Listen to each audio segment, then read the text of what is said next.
नमस्कार दोस्तों। आज हम देखेंगे भारतीय इतिहास में बौद्ध धर्म की तीसरी क्लास को, जो कि इस विषय का अंतिम क्लास है। अब हम देखेंगे बौद्ध धर्म के संघ के बारे में।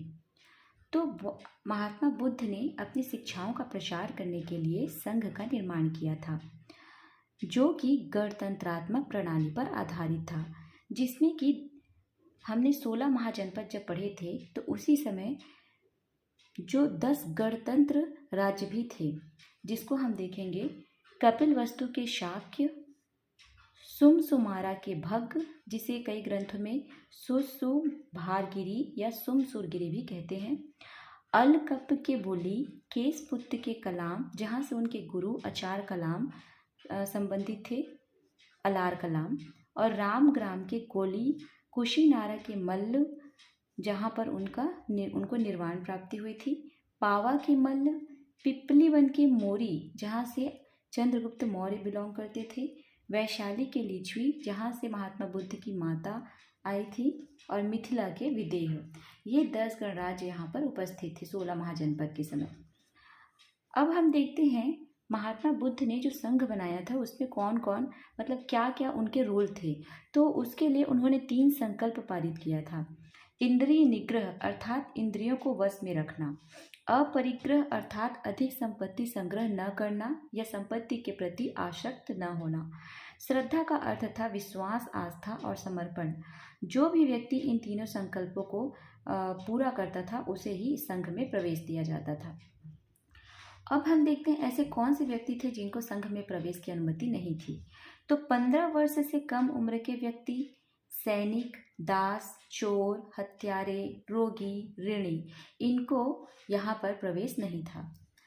बौद्ध शिक्षा के केंद्र के बारे में बात करें तो नालंदा सबसे महत्वपूर्ण केंद्र था शिक्षा का, जो कि बिहार में स्थित था।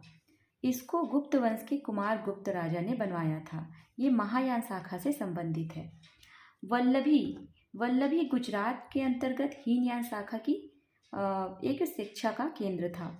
विक्रमशिला भी बिहार में स्थित है, जिसको पाल वंश के धर्मपाल नामक राजा ने बनवाया था। अब हम बात करते हैं इनके अनुयायी शासकों के बारे में। तो इनके अनुयायी शासकों में देखें तो हर्यक वंश के बिंबिसार, अजातशत्रु और उदयन नामक शासक बौद्ध धर्म के अनुयायी थे। साथ ही मौर्य वंश में सम्राट अशोक, और कुषाण वंश के सम्राट कनिष्क, राजा कनिष्क जो थे, वर्धन या पुष्यभूति वंश के हर्षवर्धन, और कोसल प्रदेश के प्रसेनजीत नामक राजा बौद्ध धर्म के अनुयायी थे। बौद्ध धर्म के पतन की बात करें तो बौद्ध धर्म के पतन 11वीं-12वीं शताब्दी में प्रारंभ हो जाता है। और इसके पतन का प्रमुख कारण क्या है?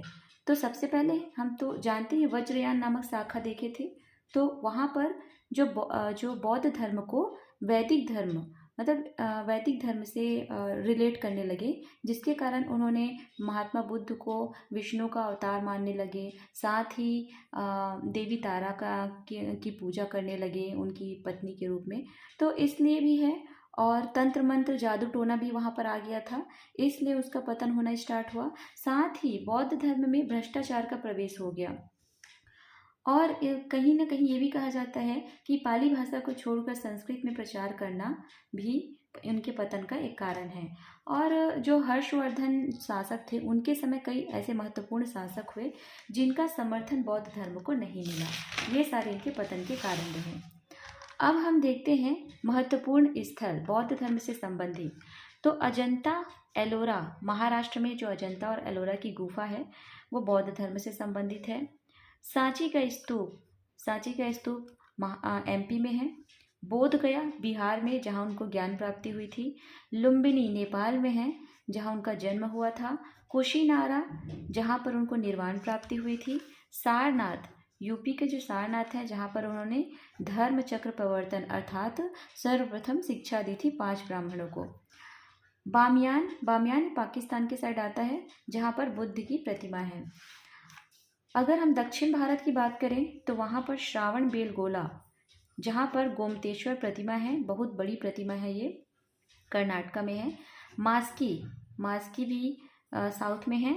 और अमरावती आंध्र प्रदेश के पास, हाथी गुम्फा ओडिशा, ये स्थल भी बौद्ध धर्म से संबंधित है। अब हम अन्य तथ्यों की बात करें तो इसमें बख्तियार खिलजी नामक एक शासक था जिन्होंने बौद्ध मठों को नष्ट किया। नागार्जुन एक बौद्ध भिक्षु थे जो महायान शाखा के भिक्षु थे। उनकी तुलना जो है मार्टिन लूथर से की जाती है। साथ ही उन्होंने कई प्रकार के सिद्धांत दिए हैं जैसे कि शून्यवाद, माध्यमिक दर्शन, सापेक्षता, द्वैत और अद्वैत का अतिक्रमण तथा प्रतीत समुत्पाद को भी इन्होंने समझाया है। अब हम देखते हैं रुम्मनदेही स्तंभ अभिलेख। एक सम्राट अशोक के समय एक अभिलेख है रुम्मनदेही स्तंभ अभिलेख, जहाँ पर हमें सर्वप्रथम महात्मा बुद्ध के जन्म स्थान की सूचना मिलती है। महात्मा बुद्ध का एक जातक कथाएं पढ़े हम, जिसमें उनके कथाओं के थ्रू वो बहुत सारे संदेश देते हैं, जिसमें कि एक मुद्रा है उसको बोलते हैं भूमि स्पर्श मुद्रा। महात्मा बुद्ध भूमि को स्पर्श करते हुए उनकी भूमि स्पर्श मुद्रा है, जिसका अर्थ क्या होता है? जिसका अर्थ होता है मार विजय घटना से संबंधित है इसका। और हम स्त्रियों का प्रवेश, अगर हम स्त्रियों के प्रवेश की बात करें तो पहले स्त्रियों का प्रवेश नहीं दिया गया था, किंतु उनके प्रिय शिष्य थे आनंद, उनके कहने पर उनको स्त्रियों को प्रवेश दिया गया और ये सर्वप्रथम वैशाली में दिया गया। और साथ ही वैशाली में अंतिम वर्षा ऋतु भी उन्होंने वैशाली में ही अपना बिताए थे। सारनाथ में जो 5 ब्राह्मण थे जिनको उन्होंने शिक्षा दी थी सबसे पहले, उनका नाम देखें तो वाश्य, कौंडिल्य, अश्वजीत, भद्रक और महा नाम उनका नाम था। खंडन, बौद्ध धर्म में क्या क्या चीज़ों का खंडन किया गया है? तो बौद्ध धर्म में ईश्वर का खंडन किया गया है, इसलिए ये अनिश्वरवादी है। आत्मा का खंडन किया गया है, इसलिए इसे अनात्मवादी कहते हैं। वेदों की सर्वोच्चता का भी खंडन किए हैं। जाति प्रथा के दोषों का खंडन किया गया, साथ ही मूर्ति पूजा का भी खंडन किया गया, और साथ ही इसमें नारियों और शूद्रों के लिए निर्वाण प्राप्ति को संभव बनाया गया। Thank you.